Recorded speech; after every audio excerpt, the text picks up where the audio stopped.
sit it out a little bit because the microphone is what picks up for the Right, it's like some on my ear. Especially, And I cleverly left my. I think that here.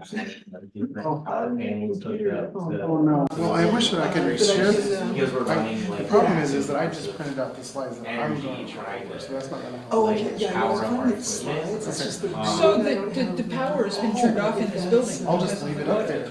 It hasn't been turned off, it's been turned off in certain areas, but Okay. we're, just because we're having to, So we're I'll having just to put that on hook the up our own stand. power Is to that okay? buildings. Oh, per se. yeah, You know, yeah, not- sorry. I'll put it up like, there. we're just- In we're running fact, into when I do issues joys and of, like, concerns right before that, equipment I have to take this because there's to, a like, script panels and I'll just put it on operating there. To like whole floor is just, and yeah. it's So just- ingrained in me, it's hard for me Yeah, to I don't not even understand. think about When I came back it. from vacation, I found out that my tub had been leaking hot water for like who knows how long. So I came back, like, there's a whole problem, I could just smell You can it. just smell it in the air, You're on yeah. one. Yeah, and they didn't show up for like a week and a half at a time, so like they only had to Well, run the 30 equipment seconds for, of the a day. So you can sit down. I can Well, what? no, because I had You been can running. get ready, get set up. I've been running a fan. I know, And I an know. air purifier the Yeah. whole time, just to Yeah. like try to get whatever I could out. Mhm. But yeah, I have a sheetrock, Not that candle yet. yet. the stops about Middle. midnight. Okay. Not that one. No, there's no That one. sheetrocks, like, Yeah, yeah, yeah. I've got a guy. And then who's later like, you'll use that I candle got a light new bed, to and check. it was Oh, like- that's right. So now you can just bring, you can go ahead and ring the bell. Yes. Oh, Mhm. I thought you were talking about something that happened. Well, it started when I got back from vacation. I was like, no, I'm gonna deal with the consequences. There's a new sentence.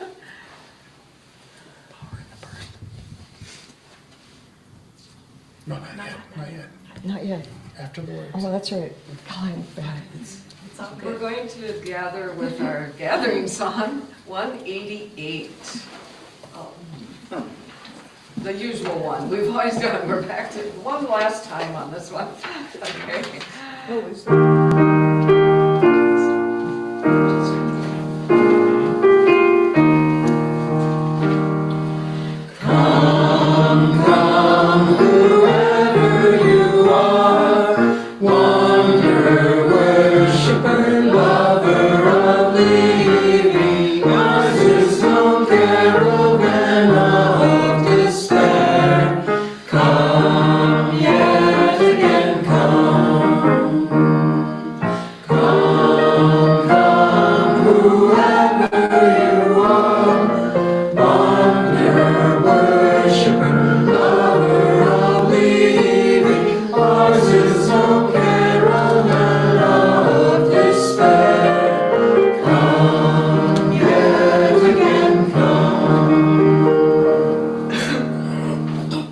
Good morning. Glad that you are all here with us, and also welcome to all of our online members and guests. We're glad that you're here as well. My name is Brian. For those that don't know me, my pronouns are he, him. We'd also like to just take a special moment to welcome Karen Wills, who's here with us today. We're going to do, those of you that know me, we're going to do something a little unorthodox. Nobody's surprised. And we're going to do a little co-presentation that I'll just introduce, and then we'll go on, and then she's here to share with us You the Vote. And I'm looking forward to that as well. Thanks, Linda, for leading the service, and we appreciate that. Next week, Peg's going to be leading, and next week, speaking of next week, is Music Sunday. We are really excited about the things that we've been preparing musically, and you know, the joyful noise thing. That's what we'll be making. We're excited about that. So please join us next Sunday for Music Sunday. Also, just as a reminder, woohoo! Kathy's here. Just as a reminder, we don't take up an offering. We actually have a basket in the back in case you so choose to donate.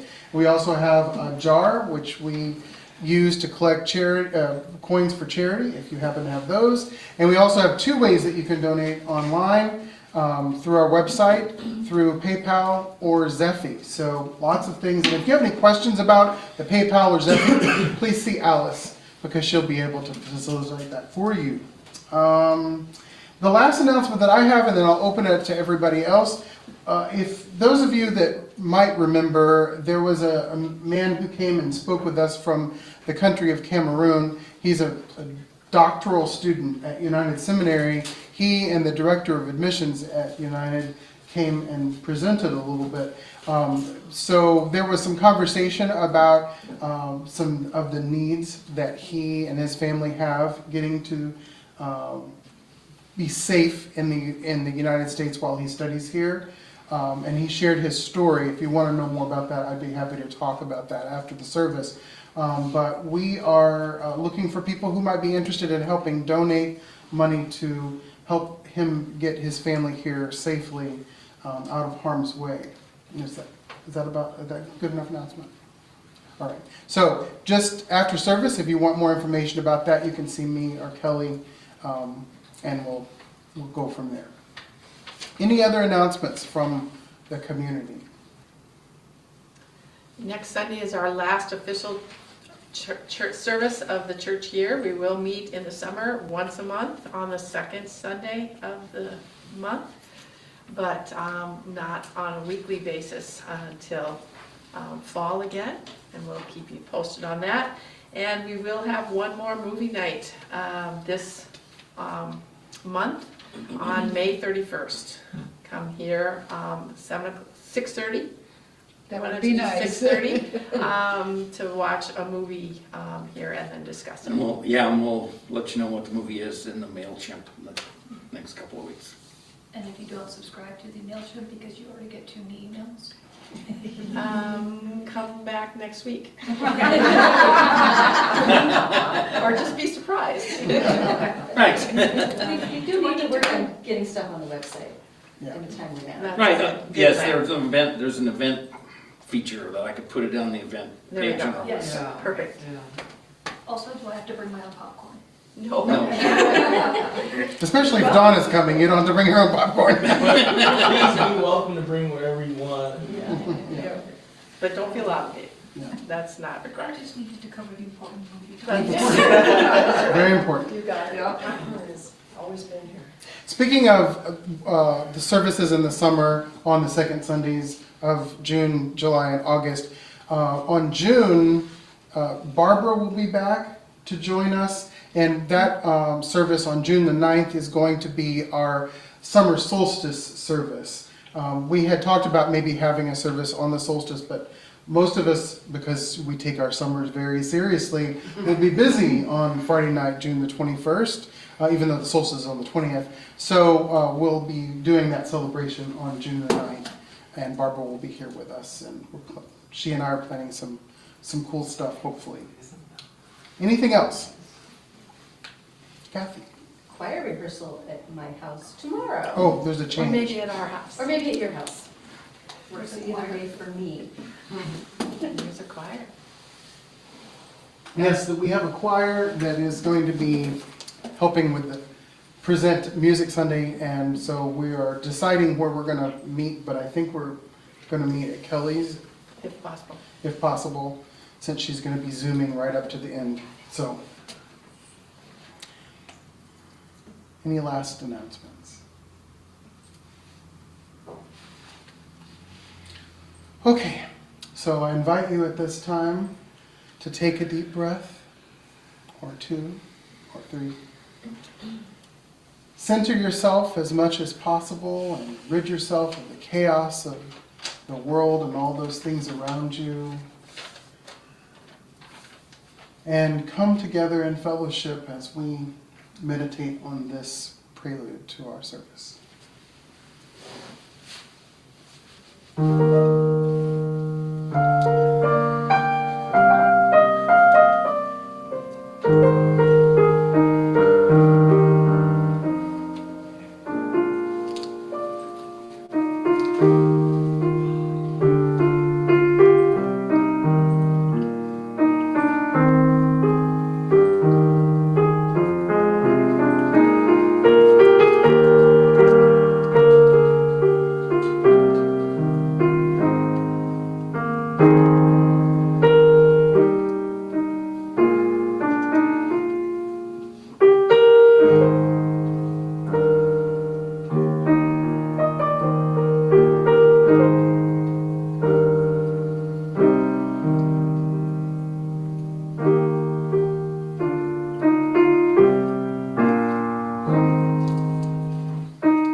I invite you now to remain seated and join me in our opening words.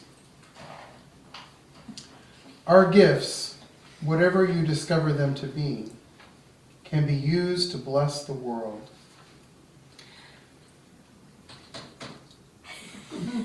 I'm always gonna read because I got the. I know, me too. Okay. The mind's power, the strength of the hands, the reaches of the heart, the gift of speaking, listening, imagining, seeing, waiting. Any of these can serve to feed the hungry, bind up wounds, welcome the stranger, praise the sacred, do the work of justice, and offer love. What will we do with our gifts? We choose to bless the world. The choice to bless the world is more than an act of will, a moving forward, an intention to do good. It is an act of recognition, a confession of surprise, a grateful acknowledgement that in the midst of a broken world, unspeakable beauty, grace, and mystery abide.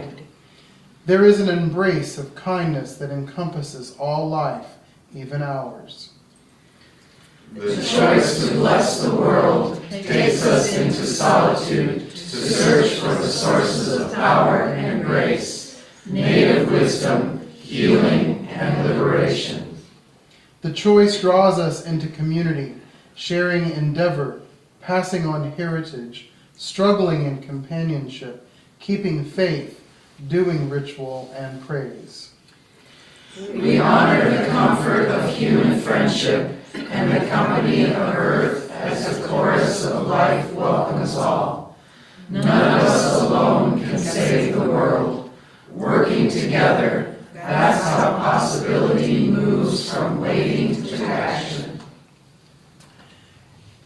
In the spirit of possibility and of action, we light this chalice as a community and say together, May the light we now kindle inspire us to use our powers, to heal with love, to help with compassion, to bless with joy, to serve you, Spirit of freedom, in the fullness of community.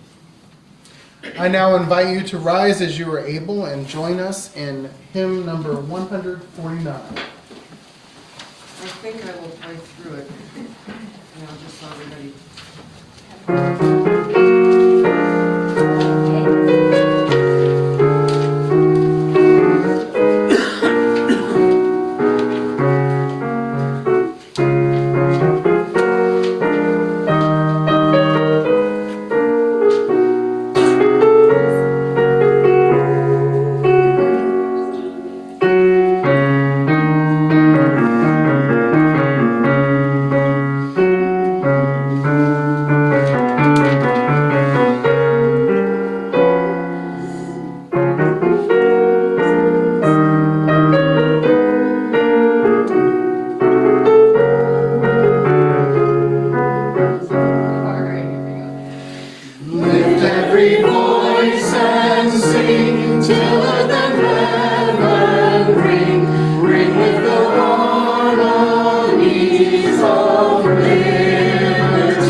We have come over the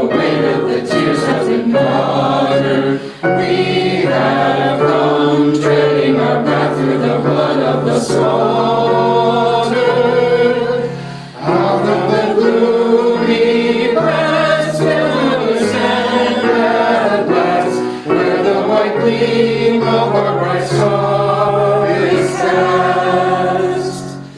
God of our weary years, God of our silent tears, thou who hast brought us thus far on the way, thou who hast tried thy might, led us into the light, keep us forever in the path we pray.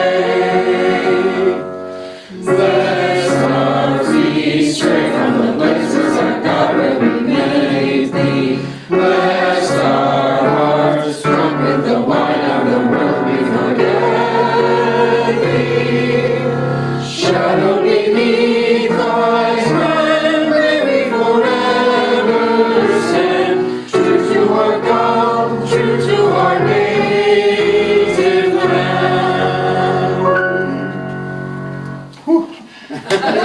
Please be seated.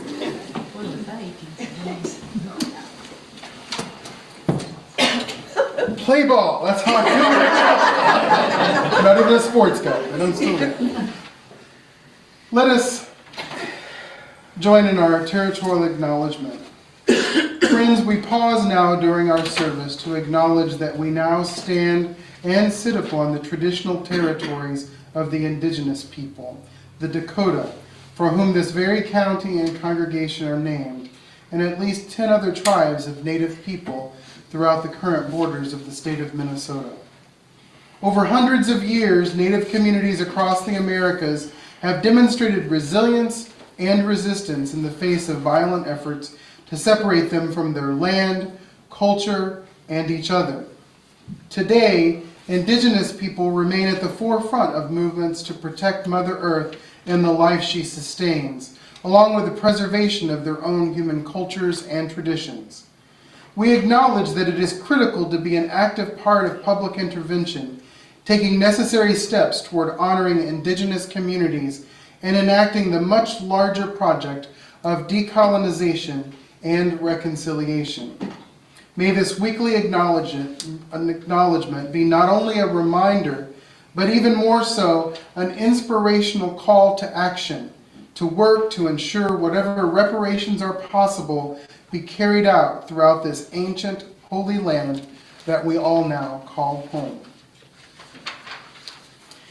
It is during this time of our service that we invite you, if you are so moved to do so, to come forward and share with us a joy and or concern and light a candle. And then at the end, I will light a final candle for all of those unspoken joys and concerns.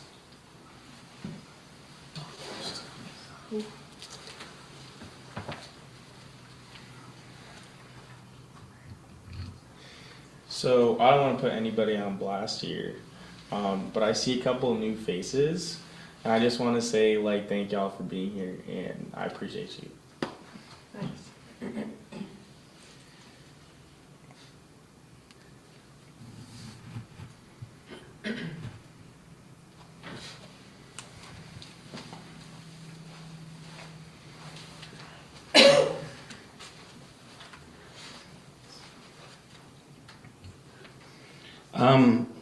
Kelly and I were gone last week. We went down to southern Kansas to say goodbye to my older sister, who we lost in the wintertime.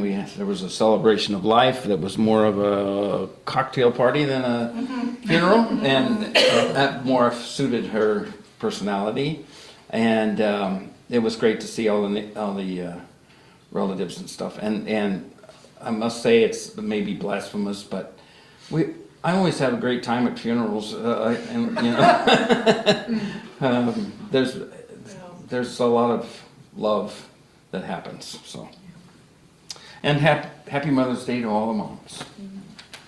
I just made that Dan mad. Oh, nobody's done it yet. I gotta get up there because I've got two people here that are directly to me. I've got my wife, who's the mother of my daughter, and my mom is here, so there are plenty of mothers here, so I figured we would light a candle for all of the mothers that are here as well. So happy Mother's Day to everyone.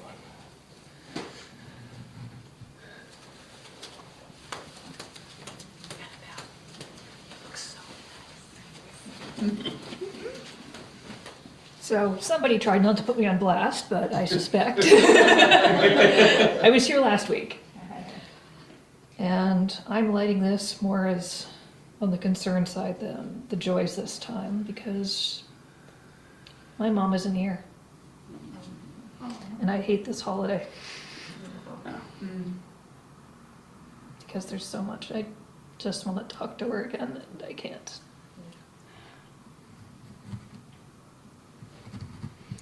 So that's for all of us whose moms aren't here.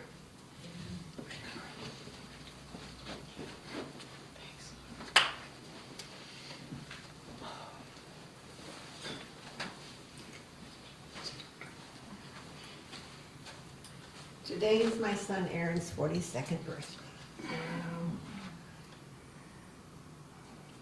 The year he was born, Mother's Day was on the 14th, and I brought him home from the hospital that day.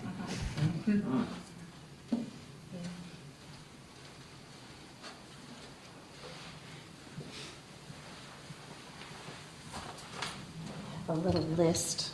We were gone last week also for my nephew's wedding, Brian and Caroline Porter.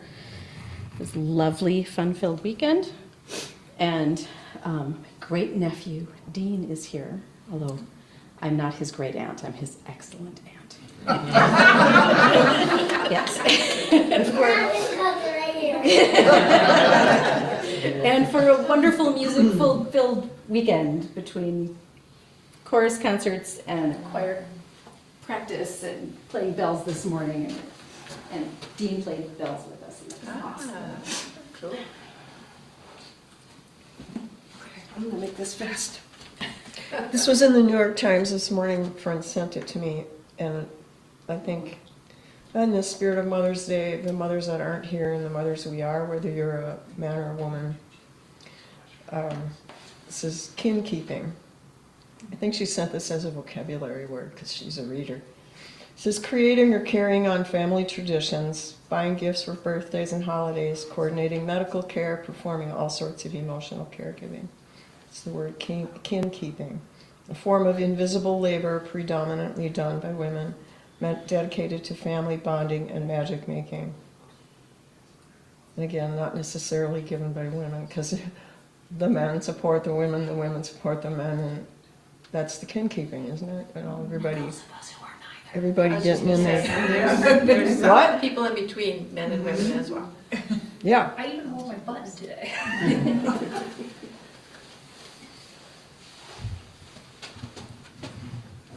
I need a pilot hole in there because there's so much. We're gonna fill it up again today, Dan. I put more candles out. I also am missing my mother today, but I also lost two other mothers in our family grouping, weren't related to us, but mothers of my friends that died this week. Marianne and I'm blanking. Beth. Oh, Beth, yeah.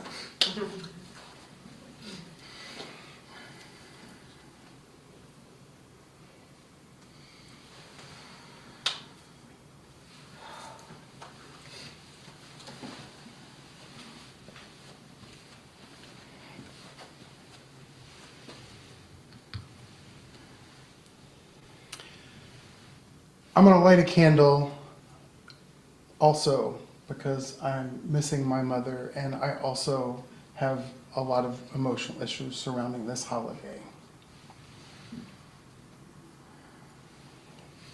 And this is also for others, just like has already been stated, who are challenged by this holiday. I'll talk more about it in my sermon. Shameless plug. And now I will light a final candle for all those joys and concerns that remain unspoken. May we know that whatever befalls us in life, we're held in the loving embrace of this community. And now we say together for all of these joys and concerns, both spoken and unspoken, We hold you in our hearts. Can I add a quick joy yes, please. to end on a really happy note? For those who don't know, Greenie is definitely back. Yay! Oh, you want to do that? That was a nice little dance step you got. I'm alert. Go Greenie.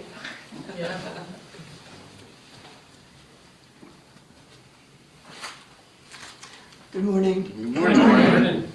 My name is Karen, my pronouns are she, her.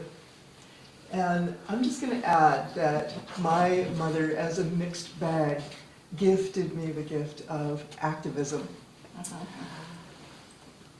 From Victoria Safford, Minister Emeritus at Whiteberry UU Church in Matamidi, Minnesota, just east of St. Paul.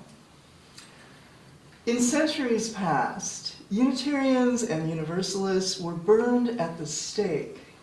They were tortured in dungeons, their books were burned, their churches destroyed, their livelihoods ruined for holding to their truths, for refusing to recant, refusing to comply with governments, or bishops, or mobs. In defense of the free mind, heart, spirit, soul, community, they died in Prague, Geneva, Krakow, London, Dachau, Selma. In 1965, when I was 9 years old, my UU minister, Ray Manker, from Riverside, California, joined 200 other clergy who went to march with Martin Luther King in Alabama after Unitarians Reverend James Reeb and Mrs. Viola Liuzzo were murdered in Selma for siding with the Freedom Riders. And in July 2008, during Pride Month in Tennessee, soon after the fanfare of Barack Obama becoming a presidential frontrunner, a gunman who said he hated liberals, Democrats, African Americans, and homosexuals attacked the Tennessee Valley UU Church and killed 2 Unitarians before 5 others constrained him. The shooter pled guilty and is serving life in jail. And on August 10th, 2008, the Unitarian Universalist Association took out a full-page ad in the New York Times. And the ad carried the message, our doors and our hearts will remain open. We come from a long line of dissenters and dissidents who died for this faith, and from others who survived, like the ones who wrote that organizing statement in New England, respecting in each other and in all the right of intellect and conscience to be free, we set up no theological conditions of membership. No ID cards, no pledge of allegiance to any creed, no fences for the spirit.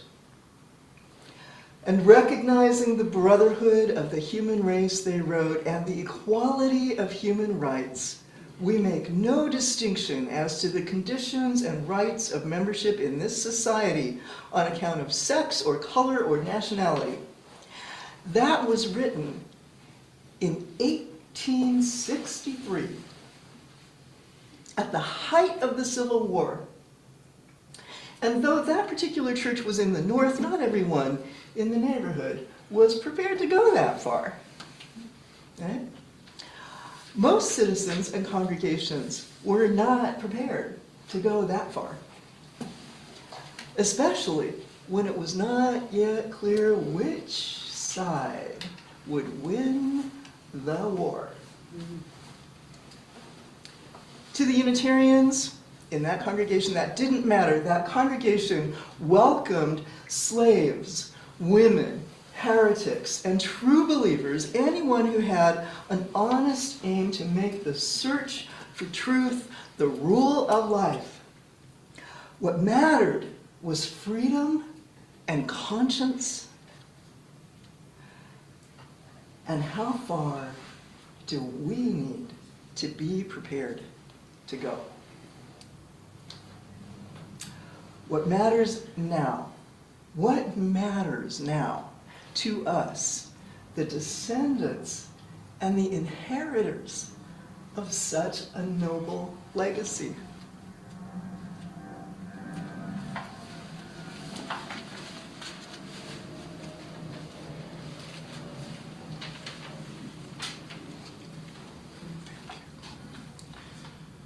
So I'll begin this in a way that I don't think I've begun before, with a podium in front of me.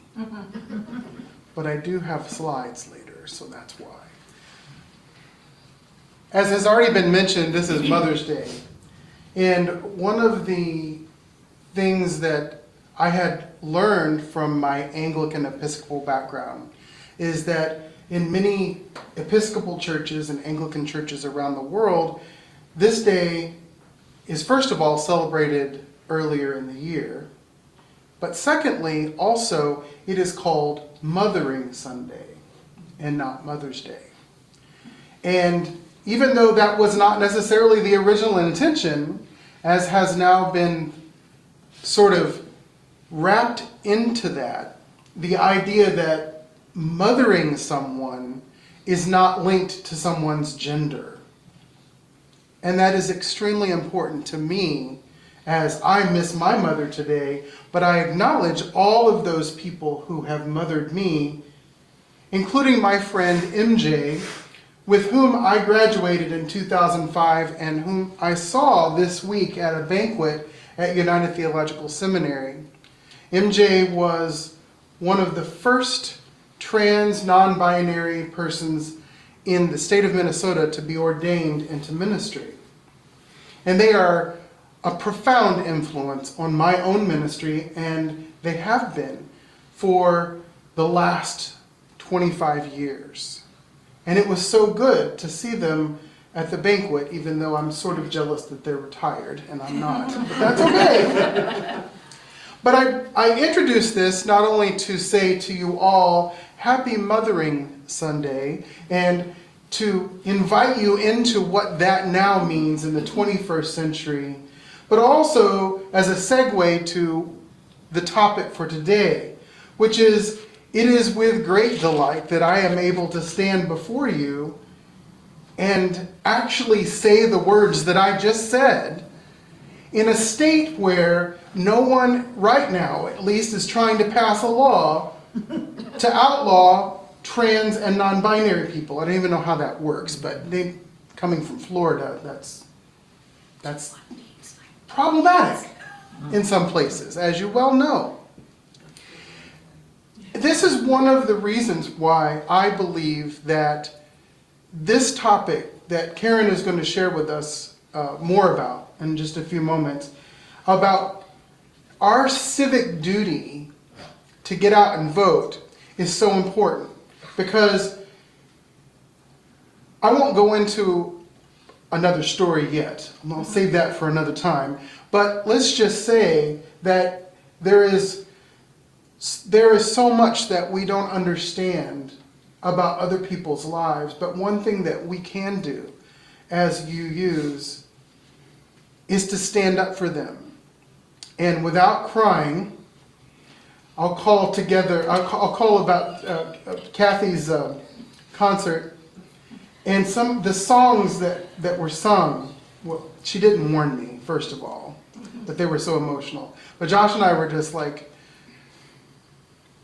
overwhelmed, because the songs sort of epitomize what I envision as the theology of many of us in the UU, that cast the circle wider, to dream about having a crowded table with whom to commune and to feast, because you all know I love the treats, right? But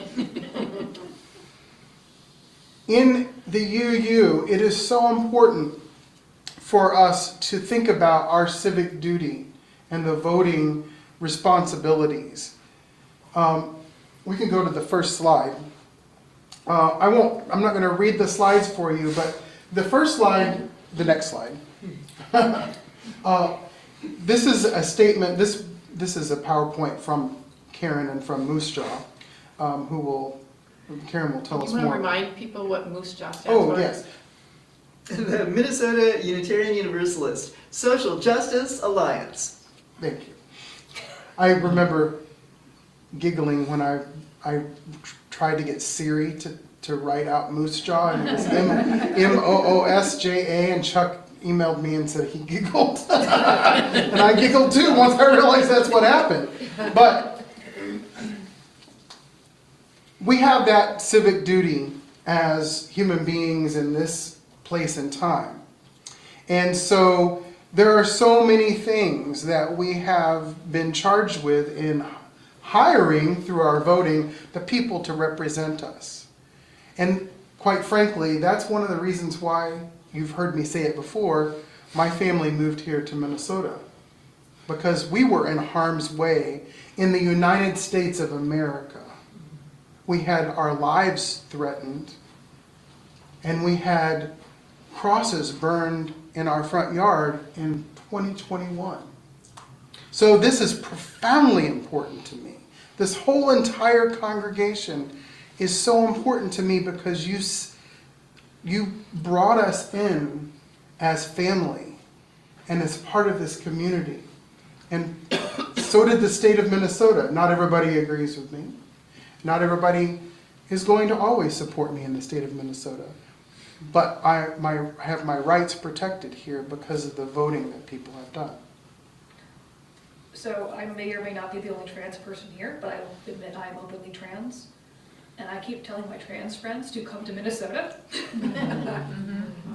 But I was getting top surgery around the time this started.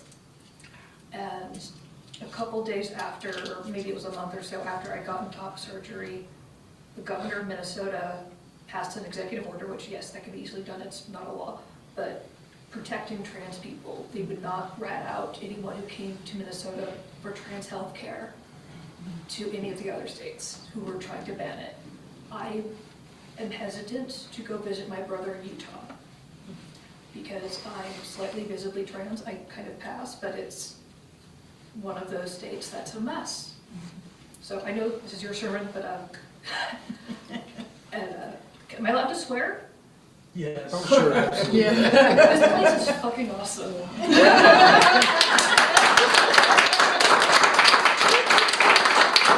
That's it, the sermon's over. But we do have to move on to our slides. Because I promised Karen that I would get through this so that I could turn it over to her. Thank you for sharing, I really appreciate All that. good. I'm glad I showed up the first time. That this is what I would love to see, and I'm glad to see that there's this kind of organization and community, so. We're glad that you're here. Yeah, we are.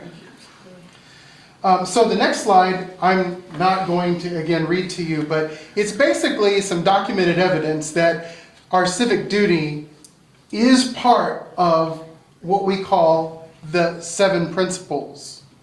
8 principles. Yes. 7 principles. Working on that. Working on that. And so if you have questions about whether or not this fits the UU mission and vision, there you have it. Now, one of the important things that I will also say on the next slide is what this does not mean is it doesn't mean that we should or can endorse any particular candidate or to do any of the specific politicking.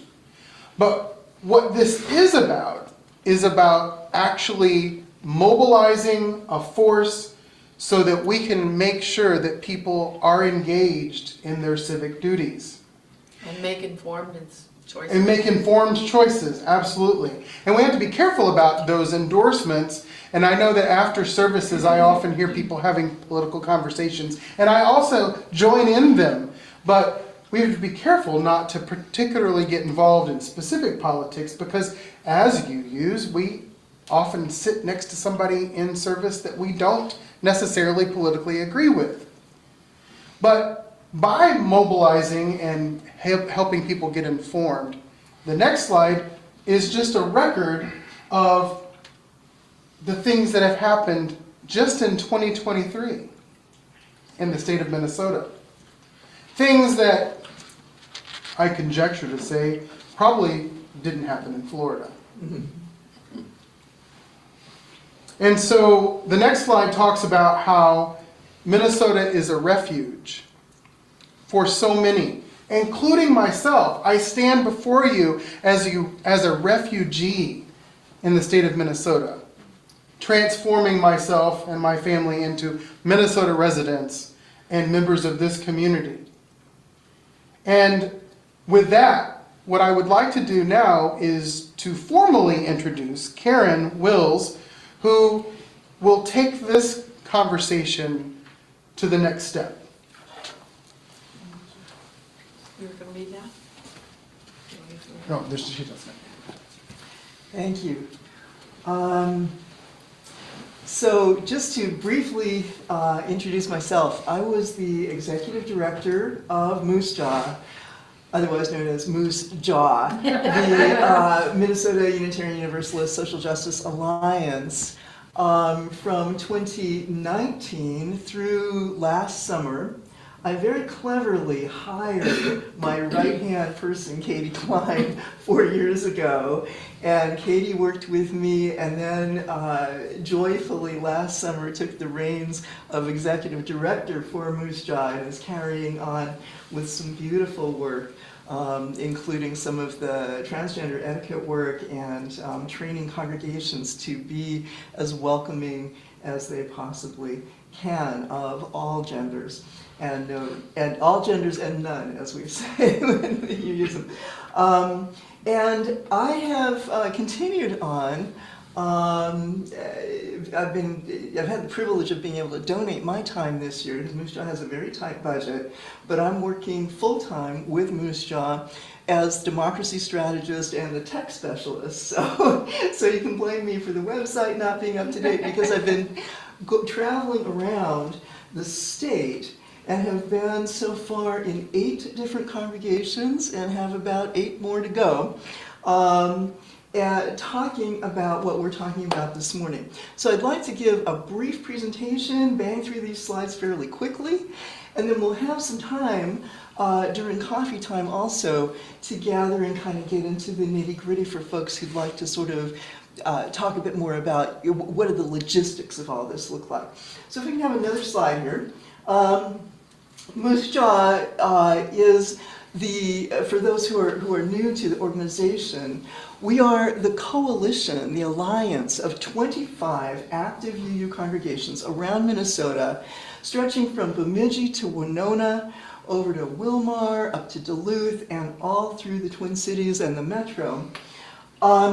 We are not, we do create some programming, but more than that, we're actually lifting up some of the programming that's coming from the congregations, weaving people together. We know who's doing what, and we sort of keep track of all the newsletters. So if somebody wants to work on gun safety, say, we can say, hey, did you know there are gun safety groups at Unity and in Mankato and over at First Unitarian? Do you guys want to talk to each other? Amplify that power. The other thing that we do is we track what the groups are in the larger community so that, for example, we don't have 3 people in a UU fellowship working on gun safety in isolation, right? We want to connect those folks not only with the other congregations, but also with Protect Minnesota and Moms Demand Action and our incredible community groups that are moving these issues forward. We also are the organization that's one of 27 state action networks around the country for the Unitarian Universalist Association. And so we actually track what's going on with UU the Vote, with Uplift Ministries, with the UU Service Committee welcoming Afghan and Ukrainian refugees into this country, and so forth. All of the organizations nationally, we try to sort of incorporate and translate into what's happening here in Minnesota. And as you'll hear in a minute, as UU The Vote develops national programming, Moose Jaw has the role as our state action network of informing that programming with what we know about what's happening with the local electoral scene. Having been a campaign manager for a couple of House campaigns here and come up in my training as a community organizer with Wellstone Action and other groups, that's just sort of my particular hobby. And it's lovely to be able to kind of do that kind of community organizing and electoral work in a faith-based venue. We are connected with multi-faith allies like Isaiah, Jewish Community Action, the Council on American Islamic Relations, and other multi-faith groups, as well as with our community allies. I've been working quite closely with Sam Stroikens from the League of Women Voters on some of the work that I want to tell you about today. So, the next slide. What is happening nationally is that Youth the Vote, our national organization, is focused on 5 key states: Arizona, Colorado, Florida, Georgia, and Idaho. And they are looking to mobilize 500 congregations, about 10,000 volunteers, and the focus of that is a combination of direct voter contact, organizing and co-organizing events with some of these agencies like the ones I just named in our own communities, and mobilizing people to be poll workers, what we in Minnesota we call election judges, and recount observers. That's where we have poll workers. And then also organizing voting-related events. And that might be a day on the Hill for legislative advocacy, or it might be a table at your local food shelf for registering voters. We'll look at some of those events. Minnesota is translating that locally because of what you just heard. We are not particularly players on the national scene in terms of saving democracy at a federal level. Because of the way that our state is organized, we're just not one of those core key states for the national attention on anybody's radar, particularly. Whatever position you may take in the culture wars, Minnesota is not central to that national scene, but we are absolutely central. And as you saw a minute ago, we are a refuge state, and it is on Minnesotans to keep us that way. And so Moose Jaw, as the State Action Network for Minnesota, is translating You the Vote here. We are mobilizing 15, these are our goals. And so far we've met all of them at this point, so far so good. So we're looking to mobilize at least 15 congregations. We've actually successfully mobilized 18, whoa, jazz hands for that. We are looking to mobilize 500 volunteers, 150,000 voter contacts, which we will do by sending out 70,000 postcards and following those up with phone calls or text messages. We're looking for 30 election judges and hosting and scheduling 45 events across these 25 congregations. So those are our numerical goals. This slide. Thank you. And for Dakota, how does that translate into you all, right? We're coming in with specific goals as a proposal for Dakota UU Fellowship. Based on the number, you have 21 actually certified members with the UUA. That's how many people, they think you have. 5% would be 2 of you, 3 events, and we'll talk in a minute about what those could be, and then 2 people. Is anybody here already being an election judge? Yeah. 1, 2, 3, 4, 5, 6. Whoa! All right, so you already. Mission accomplished. That is amazing. I'm an election judge in my hometown in Bloomington. I'm just over the river from y'all, and just 10 minutes away. And if you haven't ever done that, It is a demanding, exhausting, and spiritually fulfilling role. You're there at the polls often from 6 a.m., sometimes until 9:30 or 10 p.m. They do have a new rule, though, now, just a couple of years ago. They made it so you can serve for half a day, right? And this is really cool. If you have kids, grandkids, cousins, neighbors, nephews, whatever, let your people know that in Minnesota, if you are 16 years old or up, 16 and 17-year-olds can serve for money as junior election judges. And as you get older, you also get paid for your training and for the day that you serve as an election judge. And if you're employed, your employer must, by law, allow you paid time off to serve as an election judge. And you can choose whether or not you get paid by your employer that day or whether you just accept the pay from your county. So you want to kind of think about that. Next slide. Thank you. We are looking to send 420 postcards or letters to voters and follow those up with 420 personal text messages or phone calls. Slide. Thank you. Some of the events that are coming up are not things that each congregation has to plan and organize in a vacuum, and in fact it's better if you don't, right? Because UUs are small but mighty, and what we want to do is team with our buddies. And so a couple things just to have in your mind. One is that on June 22nd, our umbrella coalition called We Choose Us Minnesota is hosting a summit for all of our county teams. What that is We Choose Us has recruited people, and they'd love to have more, to serve as county researchers in every one of Minnesota's 87 counties. And those teams are setting up meetings with the county election boards, the commissioners who decide how your county, you're still in Dakota County, right? Yeah, so so for y'all, it would be how does Dakota County implement the state of Minnesota's election laws? Now you might say, well, that's a state level thing, right? Secretary of State, Steve Simon, he helps make the rules and set that. Yes, that's true. And your county commissions have the prerogative and the obligation to actually put those laws into practice in your county, all right?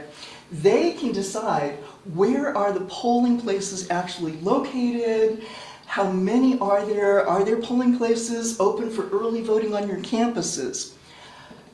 Are your high schools being informed of the new law that 16 and 17-year-old youth are able to pre-register to vote, right? And so on their 18th birthday, they're actually able to go and vote. What's happening is that under state law, your high school principal is required to send one email in a newsletter on one day. That's it, one announcement, right? They are not required to set up a table. They're not required to have an assembly.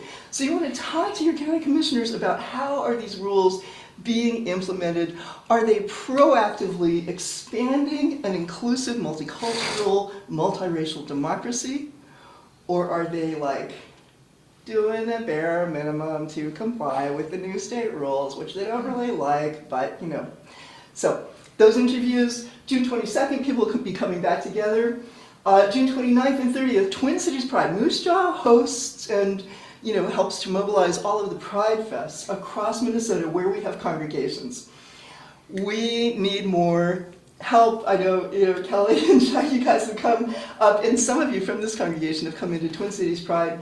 I don't know what the date's going to be for Bloomington Pride. I saw some of you there last year when we were getting yelled at by evangelical folks. And so that's, that didn't actually, it was quiet last year. Sorry, the first 2 years we got yelled at. So Pride Fests are a brilliant time to do voter outreach, voter registration. There's a lot of young people there.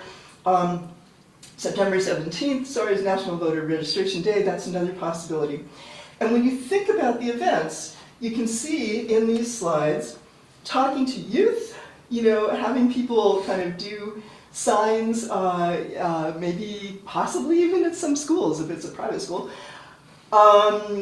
Demonstrations in the Capitol, some of the We Choose Us, Light Brigade kinds of signs, if any of you have done, banner drops over a bridge. Tabling, this is me and Justin Saviatanis, my buddy from United Theological Seminary, tabling for voter registration at UTS, doing online stuff. There will be lots of opportunities. Slide. Sorry, I'm running a little behind here, but this is a black and white copy of the postcard that I have in my car, and I'll show you during coffee hour. What we are doing with Moose Jaw is we've identified 15 towns within Minnesota where the choice of representation between climate-conscious, pro-choice, gender-affirming voices and their opposite is hanging by a thread. In some of those areas, it's hanging by fewer than 200 votes. Burnsville, where you used to be housed, is one of those communities. And so is Lakeville, where your minister, I think, lives, if that's okay to say. So the 15 towns, we've targeted 70,000 apartments. Turns out you actually have to purchase those addresses, but I did. That translates into about 175,000 voters. These are targeted to young folks under 55, diverse renters. One of the few groups in the state of Minnesota for whom voter turnout and voter registration is a little bit less prevalent, partly because of the fact that folks move so frequently and have jobs where historically it's been harder to kind of get off work to be able to go vote. Now, thank you 2023, we legally have paid time off work to go and vote. Employers are still going to mess with that because they always do. So basically what we're looking at from Dakota, just to reiterate, 420 postcards, 420 personal texting or calls, friendly messages, not the kind you hate. These are like you get thank yous for my messages. 3 events, 2 election judges, you have 6, you guys are amazing. And we're looking for participation actually of 5% of your congregation, which would be 2 members. And y'all are here, so you all, totally win, as usual, yay Dakota. Slide, I think that's it. Yes, thank you very much. Sorry.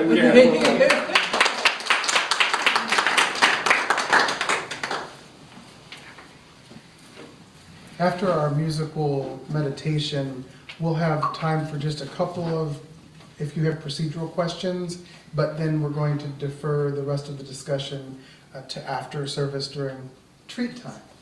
Right.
So I did see hand raised, unless I was imagining that. Questions, comments for now, or shall we, so we'll have that chance to hang out and chat over treats as well. So This is, I didn't raise my hand earlier, so I don't know who did. Oh, but, okay, no, I mean, Yeah, I'm really pleased with the focus on renters, that when we were coming in, I told my husband, I said, if she just talks about increasing voter turnout, and we're in Minnesota, and Minnesota always one or two spot anyway, so, but no, renters, yes. Have you solved the problem of how to get into a renting? I mean, you've got their names and addresses, but if you want to hang something on their door or talk to them, have you solved the problem about how to get into the apartment building? That's a fabulous question, thank you. So Minnesota is one of very, very few states in the country that actually, by law, requires property owners and managers to allow canvassers, that's door-to-door knocking, into apartment buildings. But we actually cannot sponsor that as congregations or as Moose Jaw because we are nonprofit, nonpartisan organizations, and the only way that you can legally get into an apartment building to knock every door is to be with a candidate or with a party organizing unit. Now, it's not a bad thing because in most states you can't even do that. I ran a campaign up in Maple Grove and Coon Rapids in 2018, and what we learned, I had fabulous candidates. One of my candidates knocked every door in that district 3 times over and won a prize for having more voter contact than any other candidate of any party in the state, right? So this guy was amazing and was a marathoner, literally. But I was able to identify, I was running the apartment program for my preferred political party that year, and I was able to identify, I think it was 27 major complexes in that town, and even with that candidate, we were able to get in and door knock, I think it was like 4 of those complexes. They make it really hard. You have to schedule it 2 weeks in advance. You have to have permission of the building owner and the property manager. You have to have somebody give you the keys, and you have to be with your candidate on that day. It's such a headache. So part of the reason why young people in apartments don't turn out to vote very often, they're changing addresses frequently. They get far less attention and far less connection from any campaigns, and it's really, really difficult, even in Minnesota, to get into those buildings. So the other thing is that the voter database that we have, which lists all the names and addresses of all the people who have driver's licenses and all the voters in the state, it is super reliable and wonderful if you own your home. It is below chance accuracy if you are a renter.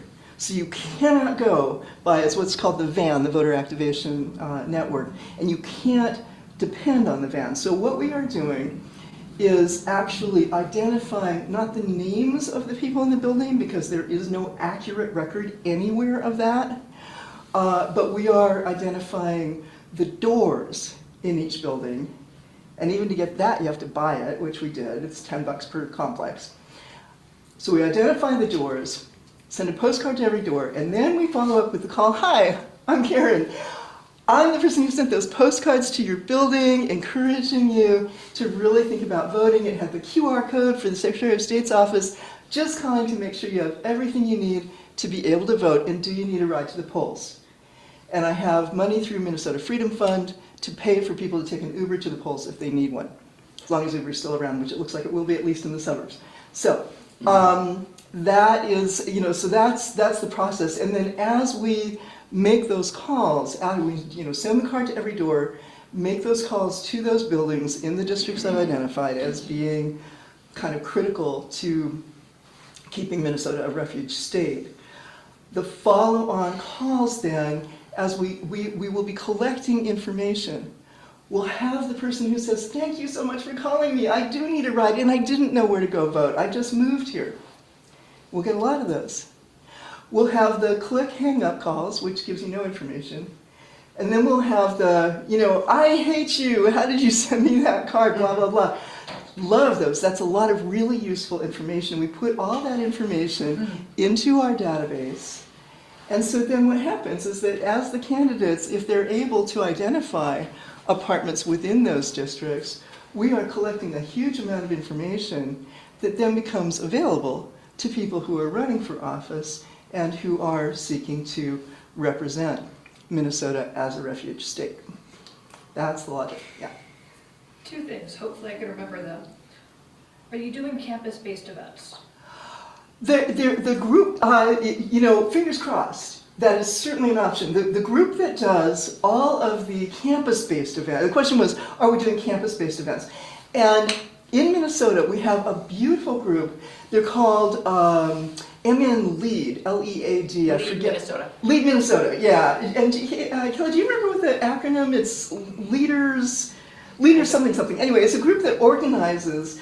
They're on our campus, that's how I know. Oh, brilliant. Okay, so they organize the community and technical colleges for you know, all kinds of leadership things, including elections around the state.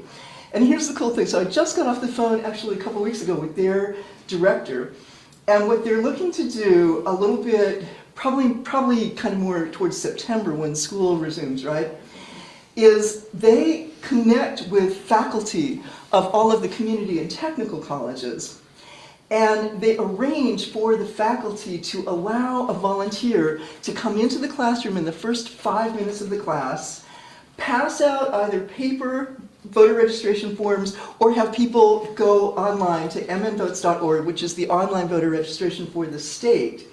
And in 2022, Mike Dean, who was the director of MN League, was able to register just some wild number. It was I think it was like almost a couple thousand voters within the space of like a week, right? So they have our name. As soon as that gets scheduled, they'll be calling in, looking for volunteers to do those voter wraps in the classroom and to help co-host tabling. Some of the other the universities, it tends to be the student senates and they're kind of like all over this, so they sort of don't need us. But some of the community and technical colleges actually do want more volunteers to help with that, and so we'll be sending those announcements out, posting them on the Moose Jaw website, and just making sure that they, get to whatever communications each of the congregations has as well. So, yeah. The second question was, is there a focus on Southeast Minnesota? Because I know we lost a district when Jim Hagedorn got pushed to Senate, or not Senate. Well, the other one, Congress. Yeah, and I was pissed off. I was living there at the time. Right, gotcha. Another great question. And again, Moose Jaw is a nonpartisan nonprofit, and all of our congregations being So when we say and the thing is that sometimes I actually ran into some questions about oh, we know you might say you're nonpartisan, but it's really one of those like wink wink, we know you're really partisan. And I'm like, actually, there is not one word that I have said this morning or shared with you that tells you which of Minnesota's many political parties I might identify with. I mean, you're right? vote, so I that could does be, give us some assumptions. Yeah. So I might be, now, I have told you that I manage campaigns and that kind of thing. So you might know where I identify personally, but keep in mind, if somebody asks you about this, like, out and about, Minnesota does not have just two parties, right? We have the Green Party, we have Socialist Workers, we have legalized marijuana now. We have DFL, we have Republicans, we have Libertarians and Independents. They might not be all on every single ballot, but they exist and they're active. And so when I say we're nonpartisan, I mean we are nonpartisan. There is no single party that owns the issues that are core to our values. So we're coming, I belong to the Unitarian Universalist Party, and I belong to a Unitarian Universalism that does not yet exist, right? Just like Shirley Chisholm said, she is running to represent an America that does not yet exist. I believe in a democracy that does not yet exist. I believe in a Unitarianism that does not yet exist. I believe in America and Minnesota and Dakota County that does not yet exist. That's what I'm working for. So yes, Yeah, Hector, so the Southern anti-immigration, Minnesota, which is again, something you professed, you said is not something you were willing to support. So yes, I will put a sticky note, tab, finger on the point to be a little more explicit, but I'm not putting words in your mouth, I'm. Thank you so much. yeah, Karen. so, Sorry. yeah, We but have to move just- on to the end of our service, but we will continue I have this more questions. conversation after the Yes. service is Well, over. Sorry. And yes, Mankato Should is we what? do all four verses or just two? Let's just do verses 1 through 3, how about that? Okay, I'm just gonna give 1 through 3. Please stand 121 as our closing hymn. I'm just gonna do an intro. Okay.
Last verse, number 3.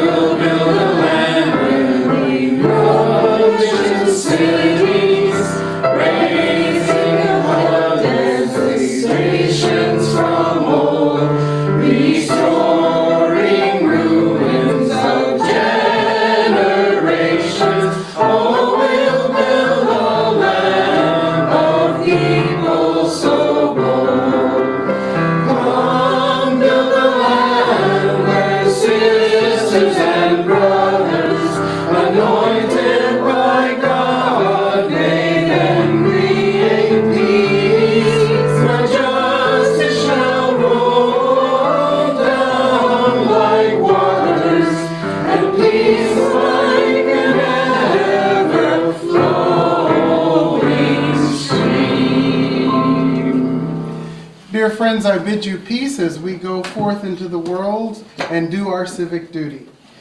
Please feel free to stay after for further reflection, and I also ask you to be seated for our postlude and the extinguishing of the chalice, which we need to do.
Oh my God, yeah. No, it's fine, it's just one of those like, I don't know if The you second bring to it last back or service. if yours is what. It wasn't dark today, really moving. Okay, so I'm gonna let you judge forever now.